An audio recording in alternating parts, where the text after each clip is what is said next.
researcher at the University of Pisa at the Department of Earth Science. I'm a vertebrate paleontologist and I'm basically working on herbivorous large mammals. I mean like rhinoceroses, hippopotamuses and proboscideans and so on. And I'm investigating adaptation and evolutionary processes and how the mammals responded to, for example, climatic changes or how they adapted to different environmental conditions.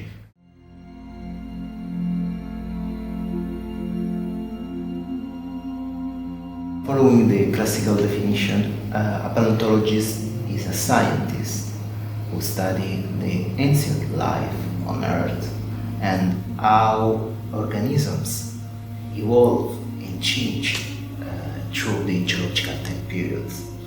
From my point of view, a paleontologist is anyone who is interested in ancient organisms, basically in fossils, and who is moved by the desire to explore and to understand the life around us, or the past life, of course.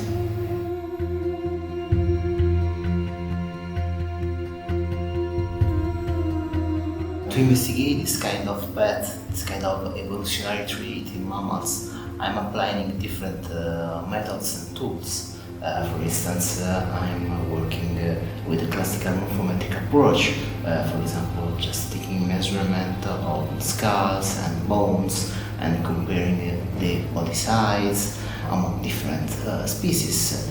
I mean also the extant representative of the mammalian class. I mean I'm trying to quantify the shape of bones and skulls in order to better compare differences in the morphological characters, but also quantify the evolutionary processes within a family or among different families belonging to terrestrial vertebrates.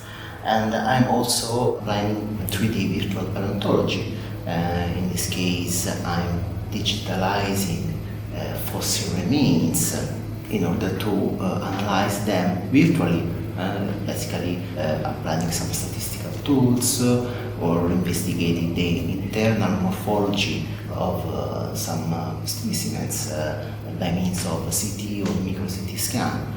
And I'm also trying to quantify the modification in the enamel surface of mammals, because this is indicative of paleoenvironmental changes or of the paleodiet of fossil species. I'm also applying phylogenetic method to investigate the relationship among fossil and extant species with a cladistic method or with a Bayesian method, and also sometimes with a paleoproteomic approach.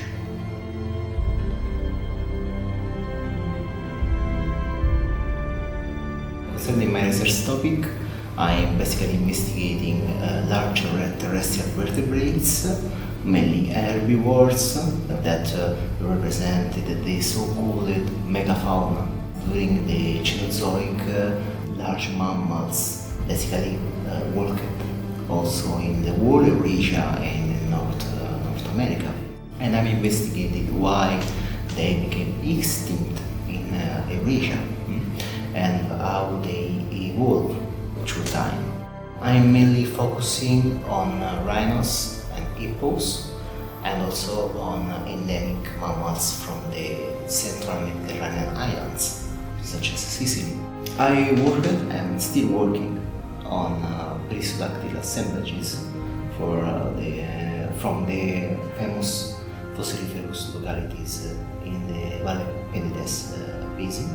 I also worked on Pleistocene remains from the hominoid locality of Buia. I'm still working on large mammals from the famous hominoid locality of Dmanisi, that is located in Georgia, in the Caucasus. Concerning my furthermore, I'm also working on endemic large mammals from Mediterranean islands, and in particular how they responded to to insular condition.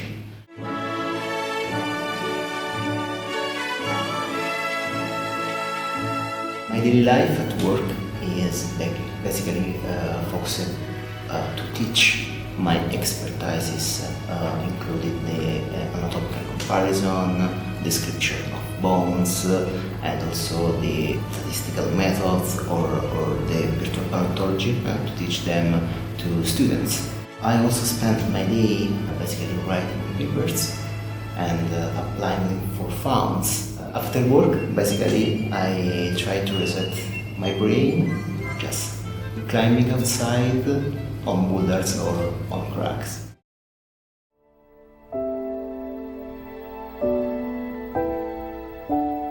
Sense of the discovery.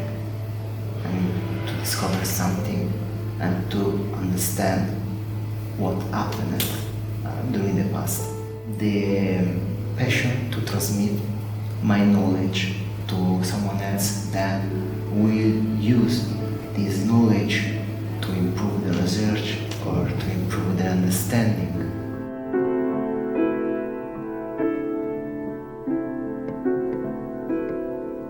As far as I can remember, my passion for paleontology started when I was at least 5 years ago in a castle, the city of Labla. Is a skeleton of a famous mammoth from the early Pleistocene of Italy. And I remember this picture with me, just looking astonished at this kind of huge skeleton of a mammoth. And I also remember that I collected a lot of fossils when I was very, very young, basically during my primary school.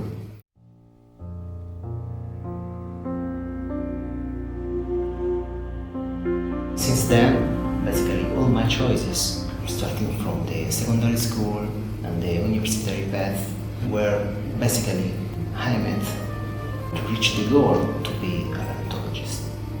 I held my secondary degree in 2003, then I obtained my bachelor and master degree in Rome at the University of Sapienza.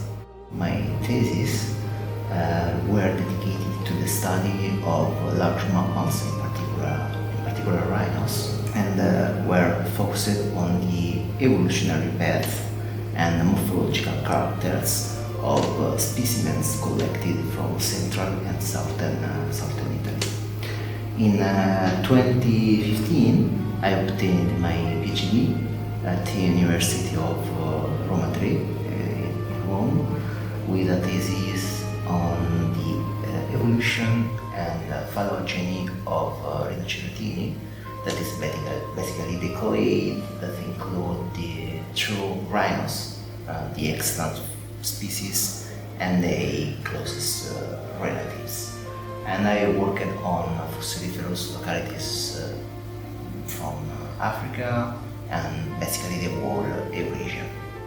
After my PhD, I obtained a postdoc position at the University of Roma III and then at the University of Florence, where I had the opportunity to improve my skill in geometric morphometric analysis, in virtual paleontology, and also in the application of statistical tools to investigate the evolutionary traits in mammals. Indeed, the topics of my research were basically the ecomorphology of hippos, rhinos, and other large mammals. Then I held a position as a researcher at the University of Basilicata in the south, where I worked again on large mammals basically for 2 years.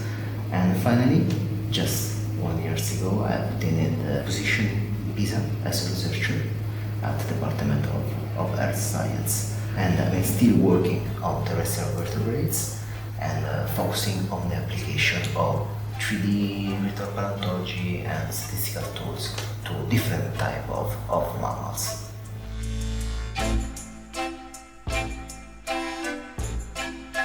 Of course, it is not an easy journey because sometimes it this path can be full of rejections and frustration, and I experience it myself. Looking at the academic world today, it is possible to observe that it is strongly competitive environment. So people that would like to follow this kind of path at least need of a strong background, concerning anatomy or concerning the tools to apply. It is very important also to have practical experiences such as field work experiences, restoration of fossil material, and so on. It is also very important to update yourself about tools and about researchers, published papers, to know what is happening, what are the last news about fossils, about paleontology, and it's important to follow workshops and seminars and talks to improve our knowledge or our skills. One of the most important points is to build a strong international network. Collaboration are basically the core of the research.